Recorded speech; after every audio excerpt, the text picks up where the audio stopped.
I gotta have some cool, like, music, like at the beginning, like or something like that. No? All right. Hello, my name's David Faro, and you're listening to my podcast called 1989, where I interview really interesting people doing really interesting things who I also happen to go to high school with. Today is part 3 of my interview with Landis Wyatt and Kent Bubbs Jr. of Universal Outreach Foundation. I went to high school with Landis and we had a great time, and Landis has continued her life of adventure all the way to Liberia, where she and Kent have set up a honey industry that you can hear about in part 2. You can hear about how they started the foundation in part 1, and in this part 3, you'll hear about building a surf economy in Liberia. What does that mean? Well, you're going to have to watch to find out. This is 1989. Knows that there's an amplitude to it. So this is just my small way of saying it is just really admirable and really cool that you've done this in such a, we've heard the story now of how you got to Liberia, why you went to Liberia. You chose one of the most developing countries in the world, and you've made it your home. And that's just an extraordinary feat on its own. But you also do something together that just, I was telling my kids about you guys, and they're like, hey, they're both cooler than your dad, like by leaps and bounds. So this is one of the cool parts, right? Is that they're in Liberia, where you're setting up this, like a movie level enterprise. What do you guys do to relax? What do you do? What is it that you guys like to do together on a sunny day? And then let's embark on that journey. Fortunately, we're on the ocean, so we actually surf a lot. Surf in Liberia. How good is the break in Liberia? Is it just small waves, or talk about that break? Yeah, there's a lot of different breaks. Actually, Monrovia has its own set of breaks, a lot of beach breaks, some reef break. Then you go up to Robertsport, which really has some world-class waves at it. Robertsport's about 3 hours north of Monrovia. And fantastic surfing up there. So you can just get crushed by an international community up there? Do people know that Liberia has, you use the term world class, does the world know about the world class surfing available in Liberia? It's slowly. It certainly is not busy. I surf alone most weekday mornings at our local break in front of the Kendinja Hotel. And we've met some international travelers there's been some great adventurers that have come through in their Jeeps, and a few surfers have flown in and found Liberia, but it certainly isn't discovered yet. So Landis, tell me just quickly about so you say you surf by yourself, right? Yeah. It's different in Santa Cruz than what you do. Can you just kind of quickly walk us through that? Like you say, I'm going to surf this morning. What's that like in Liberia? Well, my morning surf routine is basically I run downstairs. We have a room full of surfboards that when people leave town, they could sometimes drop them off to us. So we acquire them, grab my dogs, head out of my gate, and then pass through my local community, pass by some nice houses, pass by a lot of tin shacks. I hit the beach and then walk down to the Kendinja Hotel, say hi to the security guards, who are my friends now, who don't mind me leaving, my shoes, because I don't want to leave anything on the beach. And then there's nobody out there. So my dogs just sit on the shore and wait for me, and I paddle out on my own and catch some waves for a half hour. And feel safe. Yeah, I feel safe. Everybody knows me. I've been jogging those beaches for 15 years now, and the community has gotten safer. So yeah, it's all good. So if I was to, because a lot of my friends surf, right? And I've been sort of saying, yeah, do you guys know about, they're like, Liberia, right? And then they start saying, well, what would it look like for us to come to Liberia and come surfing? So let's say, I've been in tourism for a long time. I put together a group of 12 people. I'm going to bring them to Liberia. What's that experience like for them? Well, you're touching on a whole subject that we're actually just delving into. So not unlike the honey industry, we're actually, one of the big projects we're embarking on is building up the surf tourism industry. So we've been surfing in Robertsport for 15 years, mostly alone. And it's time to kind of like break that open into the international world. Part of our economic development piece is how do we create jobs, right? So in a place like Robertsport, where we've seen the surfing crew up there go from one individual to two to probably about 50 kids now surf in Robertsport. And it's time to start to look at, okay, well, how do we create income for these kids? I'm just going to jump in for a second, because when we started surfing in Robertsport, these kids were just literally like babies, you know, and they'd be coming by our Jeep and being like, can you buy us copybooks? You know, and now these are adults that are actually great surfers, but need to provide for their families and contribute to their parents. And are they good? Do the waves breed some good surfers in Liberia?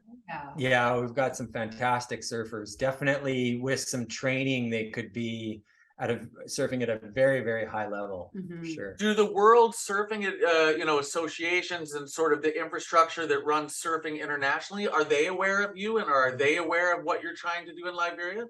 Yeah, so basically the project is that we've helped to develop the surf club up there. They have been officially registered and recognized by the Liberian government. Liberian government provided them with a piece of beachfront land that we're trying to develop. So far we've got a restaurant, a multi-purpose building, bathroom facility, water tower, water well. That's kind of phase one. Phase two in the planning, or that's already built? That's already built. Okay. We've been focused on building that for the past year. Yeah, okay. So that's just come to an end. And then phase two is the accommodations. So so basically we're looking at just creating income for the youth. What was your question? What would those jobs look like? What would those jobs look like? Okay, so a good example is the restaurant, right? We had 4 kids from the surf club come and live with us for 8 months and did their hospitality training in Monrovia. And they've gone back and basically they're running the whole facility now, and they're doing an amazing job of it. So the hospitality training in Monrovia is good. It's not excellent, but it definitely takes them to a level that most other people are not at. Other areas that they can make income is surf lessons, surfboard rentals. We have a canoe coming. So that'll hire about 5 kids to be fishermen. So they'll go fishing with the canoe when it's not being used for charters. There's also surf breaks along the coast that are difficult to get to. So they'll be able to use that canoe to charter people along the coast for surfing. So, and also into Lake Piso is a beautiful actual reserve now. It's an official reserve. So they can take people in there swimming and sightseeing and things like that. So those are a few areas. And then the accommodations obviously would hire probably close to a dozen kids with cleaning and maintenance and repair. And we're looking at putting some kids through technical schools so they can learn some trades. So they'll be able to do repairs. So lots of potential job creation out of something like that. But then going back to your original question, right, which was, what does this look like for a group coming from America or Europe or something like that? Basically, they arrive at the airport. There's people waiting for them in vehicles to pick them up and all their gear. If they get in the evening, they stay in Monrovia for one night. The next day, early in the morning, they're driving up to Robertsport. They're surfing in Robertsport by the afternoon. They're spending an epic vacation in Robertsport, surfing, hiking, fishing, snorkeling, swimming, doing nothing, like you can do on a holiday, reading your book. And then back on the bus and back to Monrovia, back to the airport. If they need to spend a night in Monrovia, they will. And then out to the airport the next day, and then they fly home. It's very simple. It's not like that journey. We make it easy. It was not easy in the beginning, but it's becoming easier. So part of the whole surf tourism is, how do we create that vacation experience for people coming from the outside, but also showing them the grit of Liberia. I call Liberia raw. It's a raw place. You want to see like people in their raw state. That place like Liberia is what I consider to be. Well, I'm coming right away, so I've already got that all planned, because I just want to see it. But I think that, and this might be a good place to sort of give you guys your time back, because the time that you're contributing to make impact in the world is something that, I'm sure you guys get a lot of praise and that you're sort of used to it, and you slough it off, but the choice to do something impactful in life is huge. And to be able to do something impactful and have your Venn diagram overlap with world-class surf breaks, I mean, Landis, score, you made it. You got a good man, you got a good place, you got a good organization, you've done, I mean, with this part of your life, it's just amazing. And so I guess I would want to leave with this as the mover and shaker that you know I am, right? If I'm reaching out to my networks, right, my international networks, and saying, hey, there is a really cool thing happening in Liberia. Are we looking for, one, any sort of supportive universal outreach supports this endeavor, correct? So where would people encounter universal outreach on the web if they want to come verify that I'm talking about a bona fide organization and I just didn't find you guys on the street in Vancouver? How do we find universal outreach? So we do have a website, which is universaloutreachfoundation.org. You can also find us on Facebook and Instagram. And if you want to check out the Surf Project in Robertsport, you can find it on Instagram and Facebook under Surf Liberia. And you know, the media that you guys have put out, I mean, I got, as a media maker, I mean, come on, it is super cool what you got. And I'll even say that about the website. If you're going to a nonprofit in Africa, your website just looks powerful and exciting and about economic development.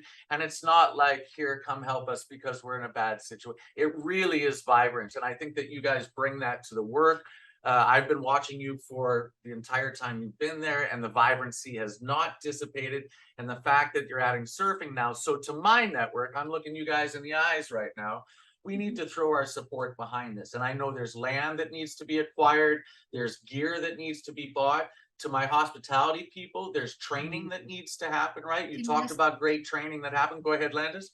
I want to speak to that actually. So you talk about, and go back to you talking about us being married and in partnership and what we both bring to this. And the thing I think, Kent is always like the optimist and he's like, everything's fabulous. And I say a little bit more of a realist at times. And so, yes, when the scholarship students finished their hospitality program, they definitely knocked it out of the park.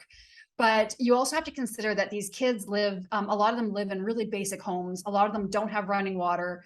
So when they enter into this hospitality world, they're coming from a different reality than some of the tourists coming may have.